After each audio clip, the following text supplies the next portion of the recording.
रूही बेटा, तू यहाँ है और मैं तुझे बाहर ढूंढ रही थी। चल जल्दी से मेरे साथ रोटी बनवा। लेकिन क्यों माँ? अरे कल को जब ससुराल जाएगी तो वहाँ क्या रोटियाँ तेरी सास तुझे बनाकर खिलाएगी? अरे माँ, आप क्यों इतनी फिक्र करती हो? और मेरे ससुराल में कौन सा पूरा गांव बसा हुआ है जो सबके लिए मुझे 100 रोटी बनानी पड़ेंगी? रूही अपनी माँ ममता की बात को हंसी मजाक में टाल देती है। ऐसे ही कुछ समय गुजरता है और रूही की शादी हो जाती है। शादी करके रूही जैसे ही अपने ससुराल आती है तो अपने ससुराल में मौजूद दर्जनों लोगों को देखकर हैरान रह जाती है। हे भगवान, मैं अपने ससुराल में आई हूँ या किसी मेले में, कितने सारे लोग हैं। शादी का पहला दिन गुजर जाता है। अगले दिन होते ही रूही अपने अमीर ससुराल वालों के लिए पहली रसोई की रस्म में तरह तरह के पकवान बनाती है। अरे वाह रूही, तुमने तो काफी सारे पकवान बनाए हैं और खुशबू भी बढ़िया आ रही है। लेकिन तुमने रोटी नहीं बनाई क्या? बनाई है ना भाभी, ये देखो मैंने 25 रोटी बनाकर रखी हैं। जानती हूँ थोड़ा ज़्यादा है, पर मेरे हाथ की सब्जी के साथ ये सारी रोटियाँ सफाचट हो जाएंगी। क्या कहा तुमने? ये ज्यादा? अरे ये तो आधी रोटियां भी नहीं है। 100 रोटियां बनती हैं। अब जल्दी से आटा गूंथकर 100 रोटियां तैयार कर दो, ठीक है? अपनी जेठानी के मुंह से 100 रोटी की बात सुनकर रूही की सांस अटक जाती है। हे भगवान, 100 रोटियाँ! मैंने तो अपनी पहली रसोई का खाना बनाया था, लेकिन ये लोग तो मुझे बारात का खाना बनवा रहे हैं। रूही किचन में जाती है और आटा गूंथ कर रोटी बनाने लगती है। गर्मी के मौसम में इतनी देर तक लगातार रोटी बनाने की वजह से रूही पसीने से परेशान होने लगती है। ये 100 रोटी का दुख क्या कम था जो इस गर्मी में भी परेशान करके रख दिया है। रूही रोटी बना रही होती है कि तभी वहां किचन में उसकी नंद साक्षी आती है। ये क्या भाभी, आधा घंटा हो गया आपको और आपने सिर्फ ये 20 रोटियां ही बनाई हैं। जरा जल्दी जल्दी रोटी बनाओ। ये लोग बहू बनाकर लेकर आए हैं या नौकरानी बनाकर? अरे रोबोट भी इतनी जल्दी रोटियां नहीं बना सकता है। हे भगवान, कहाँ फंस गई मैं। रूही जैसे तैसे करके गर्मी में 100 रोटियां बनाती है और ले जाकर सबको परोसती है। और ऐसे ही रूही का शादी का पहला दिन चलो, कल तो पहली रसोई की रस्म थी, इसलिए मुझे 100 रोटी बनानी पड़ी, लेकिन अब तो नहीं बनाना होगा। रूही अपने आप से बातें करते हुए घर में सभी के लिए नाश्ते में सैंडविच, पोहा, कटलेट और जूस बनाकर तैयार कर देती है। लेकिन जैसे ही रूही नाश्ता लेकर अपने चिड़ियाघर जैसे बड़े ससुराल को परोसती है। अरे बहू, ये क्या बना दिया तूने?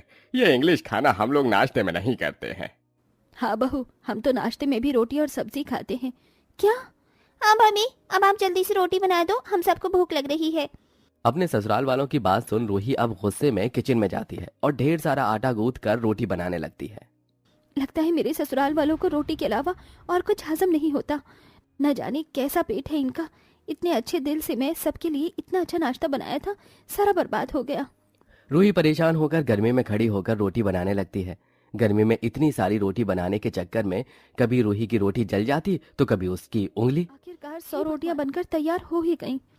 रूही सुबह नाश्ते में अपने पूरे ससुराल वालों के लिए 100 रोटी बनाकर काफी थक जाती है। इसलिए शाम होते ही रूही को 100 रोटी न बनानी पड़े, किचन में जाकर सबके लिए दाल चावल वो बना देती है।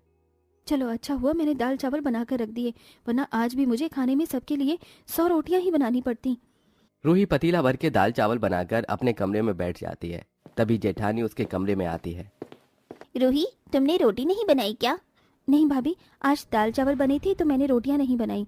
रूही, आज एक बात अच्छे से अपने दिमाग में बिठा लो। घर में दाल बने या कोई और सब्जी, लेकिन रोटियां तो जरूर बनेंगी, वो भी 100। अब जाकर जल्दी से सबके लिए रोटियां बनाओ, सभी को खाने का वक्त हो गया है। मन तो कर रहा है आटे में जहर मिलाकर जहर वाले आटे की रोटियां बनाकर सबको खिला दूं। कम से कम इन 100 रोटियों से छुटकारा तो मिले। रूही गर्मी से परेशान होकर किचन में जाती है और फिर से ढेर सारा आटा गूंथ कर 100 रोटियां बनाने लगती है। लेकिन इस बार गर्मी में इतनी देर की वजह से रूही के सिर में हल्का हल्का दर्द होने लगता है। एक तो ये गर्मी, ऊपर से ये सर दर्द, ऐसा लग रहा है कि अभी बेहोश हो जाऊंगी। हर दिन तीनों वक्त गर्मी में रोज रोज 100 रोटियां बनाने की वजह से रूही को दर्द होने लगा था। इसी के साथ अब गर्मी की वजह से रूही की गर्दन पर लाल लाल दाने भी निकल आते हैं। ये क्या रूही, तुम्हारी गर्दन पर गर्मी के दाने कैसे निकले? तुम्हारे घर वालों की तरफ से हर दिन तीनों वक्त 100 रोटी जो बनानी पड़ती है, किसी से नहीं होता कि आकर मेरी रोटियां बनाने में मदद कर दे। बस सब्जी बनवा कर चले जाते हैं। सबसे मुश्किल काम तो मुझे ही करना होता है। माँ बिल्कुल ठीक कहती थी, अगर उस वक्त रोटी बनाना सीखती तो अभी तक रोटी बनाने की स्पीड अच्छी हो जाती। मुझे 2-2 घंटे रसोई में गर्मी में नहीं गुजारने पड़ते। सच में मैं तो फंस गई हूँ इस गर्मी में, 100 रोटी खाने वाले इस ससुराल में। गर्मी में रोज रोज 100 रोटी बनाने की वजह से परेशान रहने के साथ साथ अब रूही की तबीयत भी खराब रहने लगी थी। इस गर्मी ने तो हाल बेहाल कर दिया है। अब तो मैं 2 घंटे से पहले अपने कमरे से बाहर रूही अपने नहीं कमरे का पंखा चलाकर गर्मी में सोने की कोशिश करती है। तभी वहाँ उसकी जेठानी के तीनों बच्चे आ जाते हैं। चाचा चाची, हमें भूख लग रही है, हमें रोटी बनाकर दो ना। बच्चों, चावल बने रखे हुए हैं, अभी तुम लोग चावल खा लो, शाम में रोटी खा लेना। नहीं नहीं, हमें रोटी ही खानी है। जैसे माँ बाप वैसे उनके बच्चे, इन पिद्दियों को भी रोटी ही चाहिए। 2 मिनट भी मुझे चैन से रहने मत देना। रूही उठती है और तीनों बच्चों के लिए गर्मी में रोटी बनाने लगती है। लेकिन इस बार रोटी बनाते बनाते रूही का हाथ ही जल जाता है। आह, मेरा हाथ!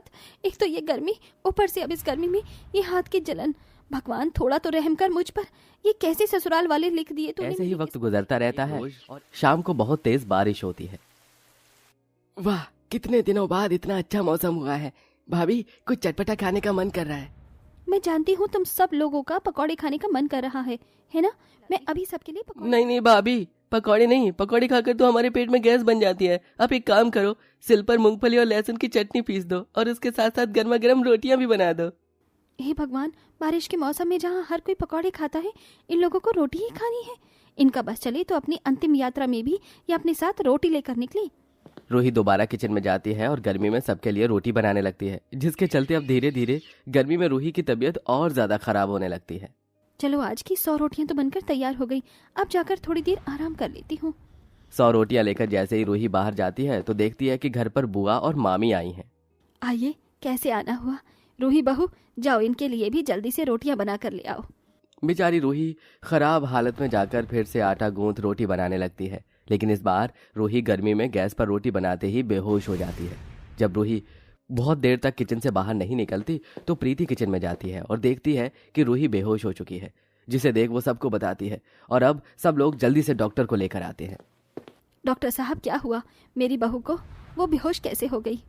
लगता है ये गर्मी में कुछ ज्यादा ही देर तक काम करती हैं, इसीलिए इनके शरीर का पानी सूख गया है।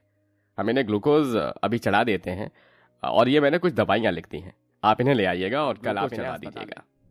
डॉक्टर की बात सुन सभी को अब रूही की फिक्र होने लगती है। इसी के साथ सबको एहसास भी होता है कि रोज रोज उनकी 100 रोटी की वजह से ही आज उनकी बहू की ऐसी हालत है।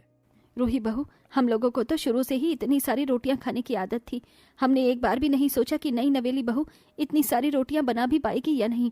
तेरी इस हालत की जिम्मेदार हम सभी लोग हैं। रूही माँ बिल्कुल ठीक कह रही है, हमें माफ कर देना। कोई बात नहीं माँ जी। भाभी, आप मुझे इस तरह माफ़ी मत मांगिए। मुझे ही शुरू से ही रोटियां बनाने की आदत डालनी चाहिए थी। अगर होती तो आज ये सब नहीं होता। भाभी माँ, मेरे पास एक आइडिया है, क्यों ना हम रोटी के साथ साथ चावल भी खाएं। इससे भाभी को ना तो ज़्यादा रोटियां बनानी पड़ेंगी और ना ही उसकी कभी तबीयत ऐसे खराब होगी। साक्षी का ये आइडिया घर में सबको पसंद आता है, जिसके बाद अब सभी लोग 100 रोटी की बजाय आधी रोटी ही बनवाते हैं, साथ ही ढेर सारे चावल, जिससे रूही को अब किसी भी दिन 100 रोटी नहीं बनानी पड़ती और आखिरकार रूही को गर्मी में 100 रोटी खाने वाले ससुराल से छुटकारा मिल ही जाता।